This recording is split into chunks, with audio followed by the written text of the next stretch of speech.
الحمدللہ رب العالمین والصلاة والسلام علی سید الانبیاء والمرسلین وآلہ الطیبین الطاہرین ومن والاه۔ بسم اللہ الرحمن الرحیم۔ السلام علیکم ورحمۃ اللہ وبرکاتہ۔ امید کرتا ہوں آپ لوگ خیریت سے ہوں گے۔ اللہ عز و جل آپ سب کو اپنے حفظ و امان میں رکھے۔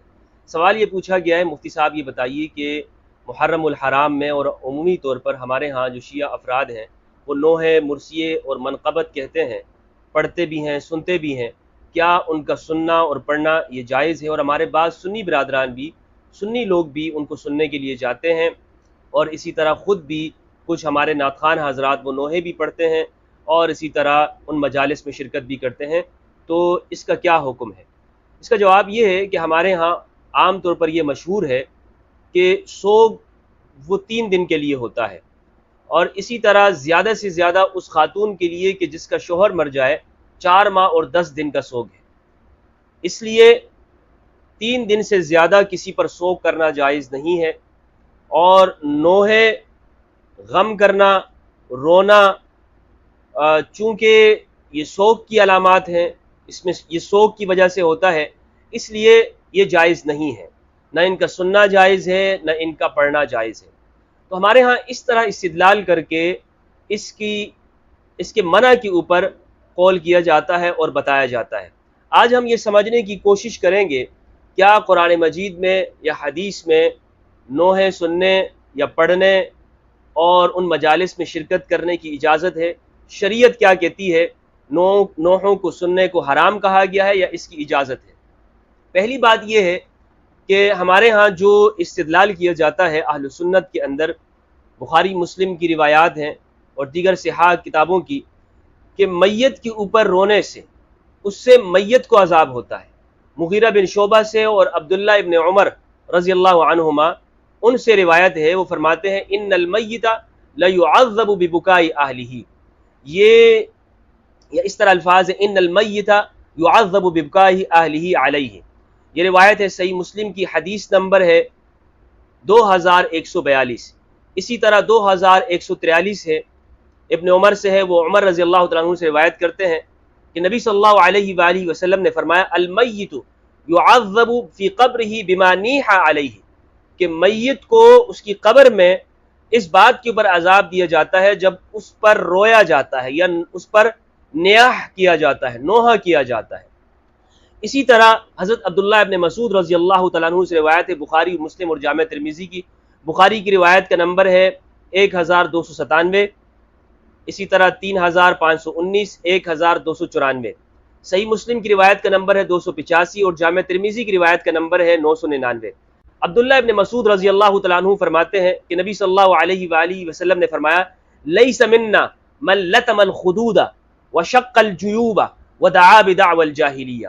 رسول اللہ صلی اللہ علیہ وآلہ وسلم نے ارشاد فرمایا وہ شخص ہم میں سے نہیں ہے جس نے اپنے گالوں پہ تھپڑ مارے اور جس نے اپنے گریبان چاک کیے اور جاہلیت کے نعروں کے ساتھ وہ اٹھ کے کھڑا ہوا، وہ شخص ہم میں سے نہیں ہے۔ ان روایات کی بنیاد پر ہمارے ہاں اہل سنت یہ استدلال کرتے ہیں کہ نوحہ کہنا، نوحہ پڑھنا، سوگ کرنا 3 دن سے زیادہ، یا چلا کے رونا کسی میت کے غم میں، خواہ اس کو کتنا زمانہ ہو چکا ہو، اس پر رونا اور گریہ وزاری کرنا، آنسو بہانا، یہ درست نہیں ہے، جائز نہیں ہے، کیونکہ احادیث کے اندر اس سے منع کیا گیا۔ پھر قرآن مجید کی آیت ہے کہ جب آپ کو غم کی خبر ملے تو آپ انا للہ و انا الیہ راجعون کہا کریں۔ تو قرآن میں صبر کا حکم دیا گیا ہے، صبر کرنے کا۔ تو یہ ہے مختصر طور پر وہ ہمارے اہل سنت کا موقف جو میں نے آپ کو دلائل کے ساتھ آپ کے سامنے پیش کیا۔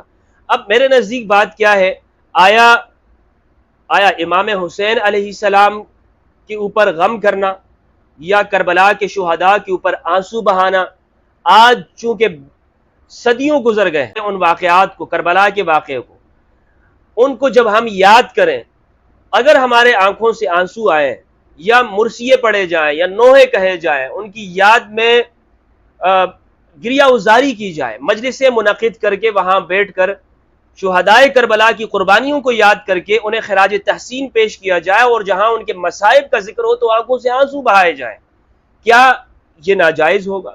اور یا کیا یہ ان روایات کی حرمت میں آتی ہے جو بخاری مسلم اور ترمذی کی روایت ہے اور دیگر صحاح کتابوں کی؟ تو میرے نزدیک اس کا جواب یہ ہے کہ بالکل نہیں، یہ اس حرمت میں نہیں آتی جو ابن عمر رضی اللہ تعالیٰ عنہ کی روایت ہے۔ حضرت عمر نے فرمایا کہ میت کو اس پہ رونے کی وجہ سے عذاب دیا جاتا ہے۔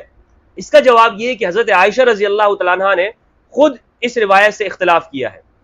بخاری کی روایت ہے کہ عائشہ فرماتی ہیں کہ اللہ رحم کرے حضرت عمر پر، ان الفاظ کا یہ مطلب نہیں ہے، کیونکہ قرآن مجید کے اندر ہے لا تزر وازرۃ وزر اخری، قرآن مجید کافی ہے، قرآن مجید میں ہے کہ کوئی جان وہ دوسرے کا بوجھ نہیں اٹھائے گا، ہر انسان کے لیے وہی کچھ ہے کہ جو وہ کرتا ہے، تو دوسرے کا بوجھ کس طرح اٹھایا جا سکتا ہے؟ اگر ایک انسان رو رہا ہے میت کے اوپر تو بالفرض اگر یہ رونا غلط بھی ہو تو میت کو اس کا کیا قصور ہے، اس کو کیوں عذاب ہوگا؟ تو حضرت عائشہ نے فرمایا کہ اس روایت کے مقابلے میں قرآن مجید کو انہوں نے سامنے رکھا، اور پھر بعض علماء نے یہ جواب دیا ہے کہ اس کا یہ جواب دیا ہے کہ اگر میت نے جانے سے پہلے یہ وصیت کیوں کہ مجھ پہ رویا جائے تو تب اس کو عذاب ہوگا۔ کہنے کا مقصد یہ ہے کہ آج یعنی امام حسین علیہ السلام نے کوئی اس کی وصیت نہیں کی کہ مجھ پر نوحہ کرنا، بلکہ یہ ہے کہ ہم اپنے ایمان سے، اپنی ایمان کی قوت سے، اور ان کے ساتھ جو ہمارا تعلق اور محبت ہے، ان کے مصائب کو دیکھ کر ہم روتے ہیں۔ یہ اس بنیاد کے اوپر نہیں ہے کہ فخر کیا جائے۔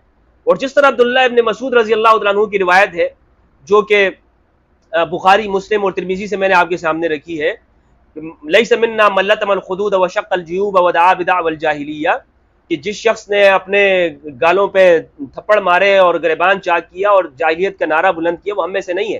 تو اس روایت سے معلوم ہوا، اس کے الفاظ سے، ودعا بدعوى الجاہلیہ، جاہلیت کی پکار کو لے کے کھڑا ہوا۔ یعنی جاہلیت کی پکار کیا ہے؟ اس زمانے میں یہ فخر کیا جاتا تھا کہ کسی میت کے اوپر رونے والے زیادہ ہوں تو وہ لوگ کہتے تھے دیکھو بڑا سٹیٹس ہے، بڑا آدمی تھا۔ آج یہ بات موجود نہیں ہے۔ اگر کوئی آج اس نیت سے کرتا ہے تو حرام ہوگا۔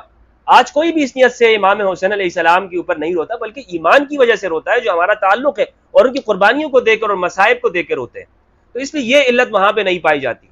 دوسری بات یہ ہے کہ نبی صلی اللہ علیہ وآلہ وسلم خود آپ سے رونا ثابت ہے کہ آپ میت کے اوپر روئے ہیں، اور حضرت فاطمہ الزہرا سلام اللہ علیہ، مستدرک الحاکم کی روایت ہے کہ آپ ہر شب جمعہ کو اپنے چچا جناب حمزہ رضی اللہ تعالی عنہ ان کے قبر انور کے اوپر جایا کرتی تھی اور وہاں پہ رویا کرتی تھی، اور وہاں بیٹھ جایا کرتی تھی، اور کافی دیر تک وہاں بیٹھ کر گریہ وزاری کیا کرتی تھی۔ یہ مستدرک کے اندر موجود ہے۔ پھر نبی صلی اللہ علیہ وآلہ وسلم، صحیح مسلم کی روایت ہے کہ آپ اپنی والدہ مطہرہ کی قبر انور پہ تشریف لے گئے اور خود بھی روئے۔ یہ روایت ہے صحیح مسلم کی 2259، سنن نسائی الصغریٰ کی 2036 اور سنن ابی داؤد کی 3234 روایت ہے۔ ابو ہریرہ رضی اللہ تعالیٰ عنہ سے روایت فرماتے ہیں زار النبی صلی اللہ علیہ وآلہ وسلم قبر امہ، نبی صلی اللہ علیہ وآلہ وسلم نے اپنی والدہ مطہرہ کی قبر انور کی زیارت کی، فبکا وابکا من حولہ، خود بھی روئے